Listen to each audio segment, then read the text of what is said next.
네, 어떤 사람이 그러더라고요. 초파리는 자연 발생한다. 네, 초파리는 자연 발생한다. 네, 이게 무슨 말씀이냐면요. 어떤 사람이 회사에서 간식으로 먹으려고 바나나 하나를 이 밀폐 용기에 잘 넣어가지고 갔는데, 이제 뭐 시간이 돼서 먹으려고 이제 회사에서 그 밀폐 용기를 연 거예요. 그랬더니 케이스를 여는 순간 초파리 한 마리가 거기서 슉 나왔다는 거예요.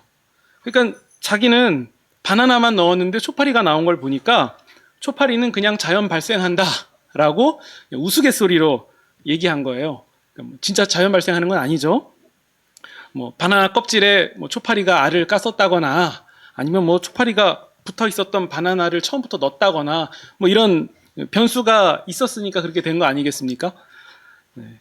저희 집도 이 바나나 한 송이를 사다 놓은 이후로 매일같이 초파리 한 마리가 이렇게 날아다니는 것을 발견합니다. 저는 집안에 초파리를 들일 생각이 아예 없었거든요. 근데 희한하게도 바나나가 들어온 후부터 이게 뭐 바나나에 알을 까서 들어왔는지 아니면 뭐 애벌레로 붙어서 들어왔는지 아무튼 이 집안에 들어오게 됐습니다. 그래서 바나나를 사서 집에다 놓을 때는 뭐 7, 80도 되는 물에다가 담갔다가 잠깐 담갔다 꺼내서 뭐 닦으면 뭐 초파리가 안 생긴다고 하는데요. 아무튼 초파리가 들어왔어요. 이런 말씀을 왜 드렸냐면 이게 거짓 교사의 특징입니다.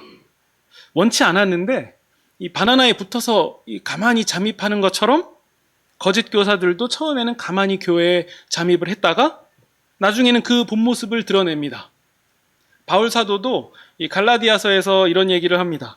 거짓 형제들이 교회에 가만히, 그러니까 몰래라는 뜻이죠. 가만히 몰래 들어왔다라고 말하는데요. 그러니까 그 옛날부터 이 거짓 교사들의 특징은 위장해서 몰래 잠입하는 것. 이게 그들의 고유한 특징인 것 같습니다. 뭐 신천지도 그렇고 기타 여러 이단들의 특징도 그렇습니다. 교회에 일단 몰래 잠입을 해요. 그래서 자신이 이만희 교회 추종자인 것을 철저하게 숨기고 가만히 잠입했다가 교회를 결국 어지럽게 만들죠. 그러니까 예나 지금이나 시대와 민족을 넘어서 이단들은 참 한결같습니다. 그런 의미에서 다른 건 몰라도 한결같은 것은 우리도 좀 본받아야 되지 않나 그런 생각이 듭니다. 네, 베드로 사도는요, 이 베드로 후서 1장에서 이 거짓 교사를 이기는, 거짓 교사와 악한 세상을 신자가 이기는 두 가지 길을 소개했는데요. 뭔지 기억나십니까? 네, 하나는 신성한 성품에 참여하는 것이고요. 또 하나는 말씀을 바르게 해석하고 이해하는 거예요. 네, 이 두 가지는 부르심과 택하심, 그러니까 하나님이 성도를 부르셨고 택하셨다는 사실을 굳건하게 하는 일입니다. 네. 그리고 이제 우리가 베드로서 2장으로 넘어가는데요. 이 2장에서는 이제 거짓 교사의 침투에 대해서 신성한 성품에 참여할 것과 또 말씀을 바르게 이해해야 된다라는 먼저 취해야 될 조치를 말한 다음에 이제는 이 거짓 교사가 누군지 그리고 그들이 가지고 온 해악은 무엇인지 이런 설명들을 이어나가고 있는 상황입니다. 우리 1절을 보시면요. 과거 이스라엘 백성 가운데 거짓 선지자들이 일어난 것 같이 너희 중에도 거짓 선생들이 나타날 것이다 라고 알립니다. 그러니까 과거부터 늘 있었던 그렇게 뭐 놀라운 일도 아니다라는 말씀인 거죠. 근데 그들의 특징이 뭐냐면 멸망을 가져오는 이단을 가만히 끌어들입니다. 여기서도 가만히, 그러니까 몰래라는 말이 나오죠. 그러니까 슬그머니 끌어들이는데요. 우리 1절을 자세히 보시면 거짓 교사들이 멸망하게 할 이단을 끌어들이는 목적이 나와요. 자기들을 피값 주고 사신 주님을 부인하는 거예요. 주님을 부인하는 것. 그게 목적이자 결론으로 흘러가게 된다는 거예요. 그러면 그런 거짓 교사들의 결국은 어떻게 됩니까? 네, 멸망할 것을 가지고 들어왔다가 결국 자신들이 임박한 멸망을 스스로 취하게 된다라고 베드로 사도가 말합니다. 네, 거짓 교사들이 슬그머니 교회에 침투할 수 있는 그 이유, 그것이 가능한 이유가 있는데요. 그것은 그들도 겉으로는 예수 그리스도를 또 복음을 믿는다는 거죠. 겉으로는 예수 그리스도를 구주로 고백은 합니다. 복음서의 표현을 빌리면 주여 주여 하는 것은 그들도 한다는 거예요. 그런데 예수님은 말씀하셨죠? 주여 주여 하는 자들이 다 천국에 들어갈 것이 아니라 하늘에 계신 아버지의 뜻대로 하는 자가 들어간다 라고 말씀하셨죠. 그러니까 거짓 교사들은 예수 그리스도를 겉으로는 고백했을지 몰라도 그냥 그 겉모습만 보면은 같은 신자로 보이니까 교회 안에 가만히 들어온 것을 느끼지 못할 수도 있었겠지만, 하지만 거기서 끝이죠. 그게 다예요. 그들은 막상 이 자기의 삶으로는, 한 신자 된 삶으로는 예수 그리스도가 주님 되신다는 사실을 부인하는 자들이에요. 입술로는 말할 수 있지만 삶으로는 증거할 수 없다는 거죠. 그래서 그런 자들이 멸망을 스스로 자초하게 되는 것은 당연한 결론입니다. 2절 보시면요. 그러나 여럿, 그러니까 많은 자들이 그들의 호색하는 것을 따르게 되고 이 때문에 진리의 길이 비방을 받게 될 것입니다. 그러니까 이런 일들이 가능한 이유는 뭐냐면요. 주님을 부인하는 자들이기 때문에 가능하다는 거예요. 어느 누구의 간섭, 제재를 받을 이유가 없다는 거죠. 주님을 믿지 않으니까, 주님이 주님 되시지 않으니까 자기가 원하는 일을 해도 자기는 아무 문제가 없다고 생각하는 거예요. 그래서 호색하는 것, 그러니까 이 얘기는 뭐 성적인 음란함을 비롯해서 타락하고 썩어질 모든 그 난잡한 방종을 다 포함합니다. 그러니까 주님을 부인하니까 그 마음에 거리낌도 없고, 거리낌을 느껴야 된다는 필요성도 없고, 오히려 자신들은 잘하고 있다고, 이게 행복한 길이라고 믿고 그렇게 살아가게 되면서 스스로를 정당화시키죠. 그리고 이 죄의 속성, 자기만 하지 않고 남에게도 권하고 알려서 함께 멸망의 길로 갑니다. 오늘날의 그리스도인들도 이런 경우가 굉장히 많습니다. 하나님의 뜻이 아닌 일들, 아니 도리어 하나님의 뜻과 정반대되는 악한 일을 하면서도 나도 교회 다니는 사람이라고 시작해서 괜찮다고, 주님이 다 용서하신다고, 이 정도는 눈 감아주신다는 식으로 얘기해서 마치 자기가 주님의 심판대 위에 앉아서 자기가 선악을 다 결정하는 하나님인 양 행사하죠. 이런 행위가 아담과 하와의 범죄를 잇는 행위가 아니라면 무엇이겠습니까? 그 자체가 주님을 부인하는 행위죠. 결국 이런 행위를 하는 사람들 때문에 어떤 결과가 주어집니까? 우리 본문에 나온 것처럼 진리의 길, 다른 표현으로 하면 기독교 신앙이라고 바꿀 수 있는데요. 진리의 길, 곧 기독교 신앙이 사람들로 하여금 비방받게 되는 거예요.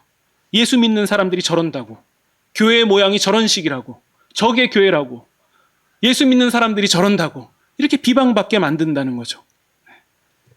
직장과 사업장에서 내가 예수님 믿는 사람이라고, 내가 교회 직분자라고, 내가 목사라고, 장로라고 밝히고 다니면서 실상은 나쁜 짓, 못된 짓, 부정한 짓, 이런 것을 더 앞장서서 한다라는 얘기. 이거 낯설지가 않잖아요. 한 번씩은, 아니 한 번도 아니죠. 많이 들어봤잖아요. 맞아, 그렇다더라. 나도 경험했다. 진리의 길, 곧 기독교 신앙이 비방받게 만들어 놓고서 사회적으로 성공만 하면 그게 주님이 복을 주신 거라고 간증하고 돌아다니고, 또 희한한 게 그게 먹혀요. 또 그렇대요. 그러면서 그런 성공을 인정받아서 교회의 선생, 지도자 자리에 설 수도 있고, 다 그런 식으로 흘러왔던 거 아닙니까? 주의 이름이 거룩히 여김을 받으시오며 라고 주기도문으로 고백은 할지 몰라도 실상은 주의 이름이 비방을 받게 만들었다는 거예요. 우리 3절 보시면요. 그런 거짓 교사들이 털어가는 것은 결국 성도들의 돈이죠. 이익이죠. 자신의 탐욕을 채우기 위해서 말을 지어내요. 그래서 거짓 선생들, 거짓 교사들이라고 불리는 겁니다. 우리의 현실에서 보면요. 오늘 살아가는 우리의 현실에서 보면 교리적인 이단은 이제 이단도 아니에요. 그들이 잘못됐다는 거 대한민국이 전부 다 알거든요. 신자가 아니어도 알더라고요. 사실 오늘날 교회에서 주를 부인하고 진리의 도를 가장 비방받게 만들고 또 탐심으로 말을 지어내고 성도들의 주머니를 털어가는 가장 강력한 거짓 선생은 누굽니까? 정치 이념을 내세워서 선동하고 미혹하는 종교 장사꾼들 아닙니까? 광장에서 거짓 목사가 이 한국 사람들에게 대표 목사 중에 하나로 각인이 되고 하나님이 나한테 까불면은 죽는다는 그런 말을 해도 이 시대에 선지자 얘기를 들으면서 추종하는 자들이 있고, 만약에 제가 방송에서 그런 똑같은 말을 하면 제가 목사에서 박탈당하는 것은 뭐 이게 시간이 걸릴 일입니까? 즉시 신속하게 이루어지겠죠. 근데 누구는 그런 일이 안 일어나더라고요. 교회라는 이름으로 돈과 폭력, 권력 이런 것들을 제일로 추정하고 있다는 사실, 이게 다 드러나지 않았습니까? 그럼 한번 가만히 보세요. 여기에 신성한 성품, 곧 믿음의 덕을 더하고 결국 사랑을 더하는 열매, 이런 것들이 있었습니까? 거기에는 성경의 모든 예언을 사사로이 풀어서 결국 말씀이 오염되게 하지 않았습니까? 결국 사람들로 하여금 진리의 도가 비방받게 하는데 이보다 더 강력한 게 있었습니까? 결국 교회를, 또 예수님을 비방받게 했죠. 그런데 교회는, 혹은 교계는 이런 일에 비판을 하질 않아요. 왜냐면요, 거기에 정치 이념이 묻어있기 때문에 두렵거나 망설여지게 되는 거죠. 혹은 내 정치 견해와 결이 같기 때문에 비판하고 싶지 않은 거죠. 교회가 욕을 먹고 예수님이 비방받아도 그냥 가만히 있고 싶은 거예요. 그러니까 교회가 진리의 도가 공격을 받고 있는데 되게 비겁하지 않습니까? 예수님을 믿지 않는 사람들이 그런 자들을 따라가고 인정하는 것은 하나도 이상한 일이 아니에요. 그러나 예수님을 믿는 성도들이 그런 자들을 따라가고 지지하는 것은 매우 이상한 일입니다. 베드로서는 분명하게 말하고 있어요. 거짓 선지자, 거짓 교사다. 그러니까 목사, 교회라는 글자가 따라왔다고 해서 다 주님의 일이 아닙니다. 그러니까 그런 자들을 편드는 일은 결코 신앙의 길도 아니고 교회를 위한 일도 아니고 주님을 위한 길도 아닙니다. 우리는 이 사실을 분명하게 하셔야 돼요. 누구보다 베드로는 이 사실에 대해서 정확하게 알고 있었어요. 예수님을 위해서, 오직 예수님을 위해서 칼을 휘둘러 본 사람이잖아요. 그 칼을 휘둘러서 예수님을 잡아가는 자들의 귀를, 예수님을 잡으려고 한 자의 귀를 떨어지게도 해봤잖아요. 그때 예수님이 뭐라고 하셨습니까? 야, 너 나를 위한 일을 했다. 용맹스럽다. 잘했다. 이렇게 말씀하셨습니까? 아니죠. 예수님은 칼을 도로 칼집에 꽂으라고 하시면서 칼을 가진 자는 다 칼로 망한다고 하셨습니다. 그러니까 그게 무슨 뜻이냐면요, 베드로의 행동은 아무리 주님을 위한 일이라고 해도 신성한 성품에서 비롯된 일이 아니었다는 거예요. 그러니까 주를 위한다고 한 일이 결국에는 주님과 무관한 일이 될 수 있음을 생생하게 배웠던 거죠. 베드로는 그걸 잊을 수가 없었던 거예요. 목적도 맞지 않았고 방법도 옳지 않았습니다. 심지어 베드로는 예수님께 이런 얘기도 들어봤잖아요. 사탄아. 네. 예수님께 사탄아라는 얘기를 들은 제자였잖아요. 사탄아, 내 뒤로 물러가라. 너는 나를 넘어지게 하는 자다. 너가 하나님의 일을 생각하지 않고 도리어 사람의 일을 생각한다. 베드로는 해봤거든요. 자기가 그렇게 했더니 예수님께 사탄이라는 얘기 들어본 경험이 있거든요. 그러니까 베드로는 사람의 일을 생각하는 것, 그리고 사사로이 성경을 대하는 일, 이 모든 것들이 얼마나 위험하고 잘못된 일인지를 누구보다 생생하게 알았던 거예요. 누구보다 생생하게 알았던 거예요. 그러니까 이 사람의 일을 생각해 놓고서 하나님의 일이라고 하는 그런 거짓 교사들과 그를 추종하는 세력들의 결과는 우리 4절입니다. 하나님은 범죄한 천사들도 용서하지 않으시는 분이다. 무슨 뜻이겠습니까? 하물며 거짓 교사들과 그를 추종하는 세력들이 용서받을 수 있겠냐? 그 얘기죠. 오직 멸망입니다. 천사들도 그런 심판을 받은 것처럼 멸망이라는 선고를 받은 자들이 거짓 교사들과 그를 추종하는 세력들이다. 바로 이 뜻이죠. 그리고 5절부터 8절까지 의인이 두 사람 나옵니다. 한 사람은 노아예요. 우리 5절 보시면 하나님은 타락한 세상을 용서하지 않으시고 경건하지 않은 자들의 세상에 홍수를 내리셨습니다. 네. 하나님은 불의를 불경건을 반드시 공의로 다스리신다라는 사실을 말씀하면서 그 가운데서 누가 살죠? 하나님의 심판 가운데서 사는 자들이 누굽니까? 의인이 살아요. 하나님의 맹렬한 진노 가운데서 사는 자들이 있는데 그 사람들이 의인입니다. 노아와 그의 7 식구라고 소개하고 있죠. 그러니까 하나님의 공의, 하나님의 심판이라는 말은 동시에 의인을 지키신다라는 뜻을 가지고 있습니다. 그리고 6절이에요. 이번에는 소돔과 고모라 얘기가 나와요. 우리가 창세기 나눌 때 잘 살펴봤었죠. 소돔과 고모라가 심판받은 이유는 불의와 폭행, 또 역겨운 성적인 타락이었어요. 하나님은 소돔과 고모라를 잿더미로 만들어내시죠. 그래서 불경건한 자들의 본보기가 되게 하셨다. 그게 6절인데요.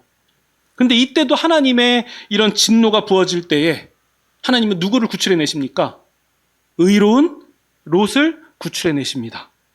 그러니까 여기서도 또 확인할 수 있죠. 하나님의 심판과 진노라는 말은 동시에 의인을 건지신다라는 뜻이 돼요.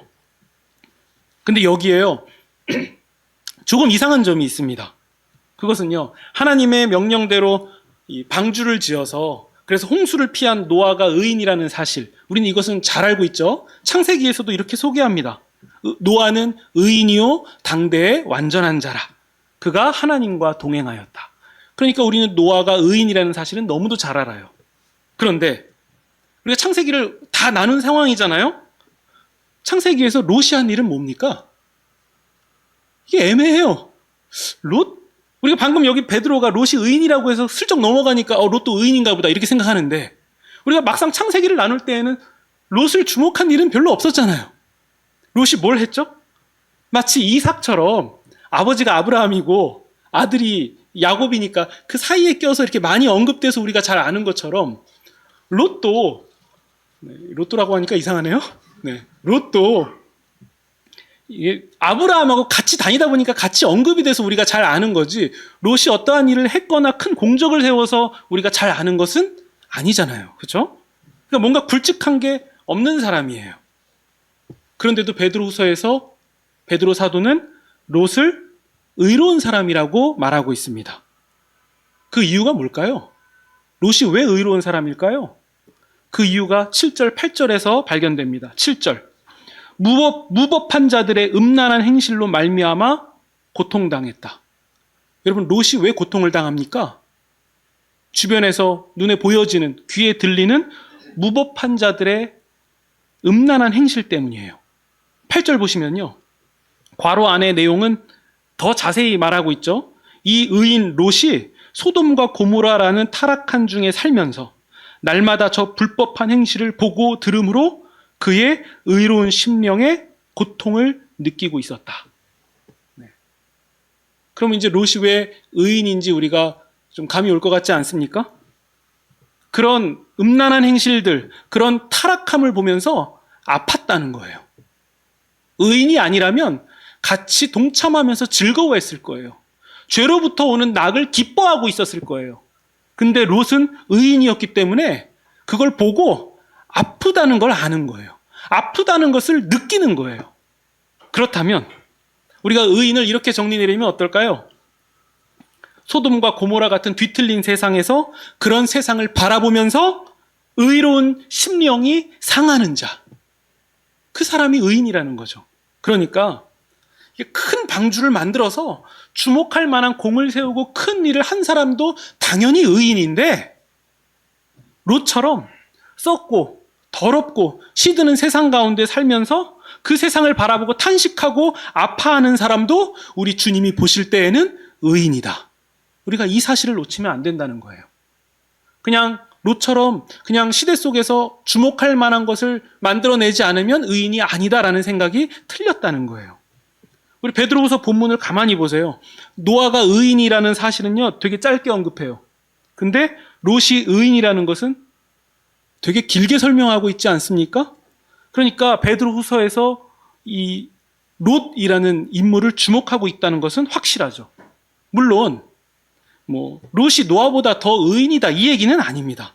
노아가 의인인 것은 당연하고 롯이라는 의인이 주목받지 않는 이런 맥락 가운데서 그게 아니라고.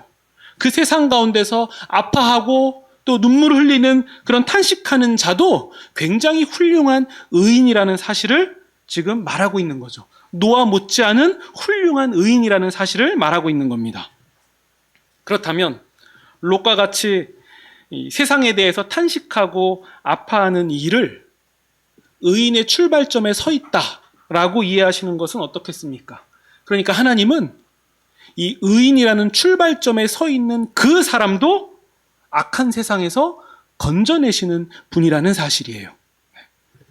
마치 똥파리가 오물 위에서 기식하듯이 거짓 교사들은 거짓말과 탐욕 위에서 기식합니다.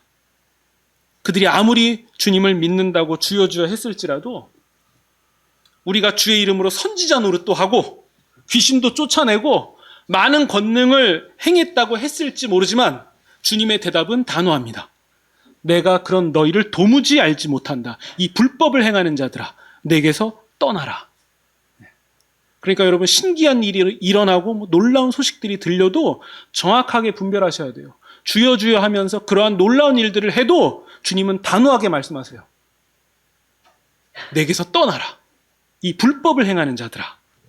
그런 자들에게 주어지는 결과는 오직 멸망뿐입니다. 그러면 여러분 어떻게 해야 하나님의 이름이 거룩히 여김을 받게 됩니까? 마태복음에서는 이렇게 말씀합니다. 나의 이 말을 듣고 행하는 자. 예수님의 말씀을 듣고 행하는 자. 그러니까 말씀대로 살아내는 삶만이 거짓 교사들을 대항하는 길이고 예수님의 이름이 거룩히 우리 하나님의 이름이 거룩히 여김을 받는 길이고 또 그런 삶이 곧 베드로. 그러니까 반석 위에 세워지는 집이 되는 거예요. 만약 베드로 사도에게 말씀을 실천하는 삶이 구체적으로 뭡니까? 라고 물어본다면 베드로는 이렇게 대답할 것이 분명합니다. 하나는 믿음에 더해서 사랑에 이르는 그 신성한 성품에 참여하는 것이고 두 번째는 말씀을 바르게 배우고 이해하는 것입니다. 이렇게 대답할 것입니다. 예수님은 산상설교에서 이렇게 표현하셨어요. 애통하는 자가 복이 있다. 그러니까 세상에 대하여서 애통하는 의인은 예수님의 위로를 받을 것이고 그 예수님의 위로야말로 구원입니다. 거짓 교사가 판을 치고 진리의 도가 비방받는 이 시대에 오직 의인은 믿음으로 말미암아 산다라는 이 말씀에 걸맞는 그런 저와 여러분이 되시기를 주님의 이름으로 축원드립니다.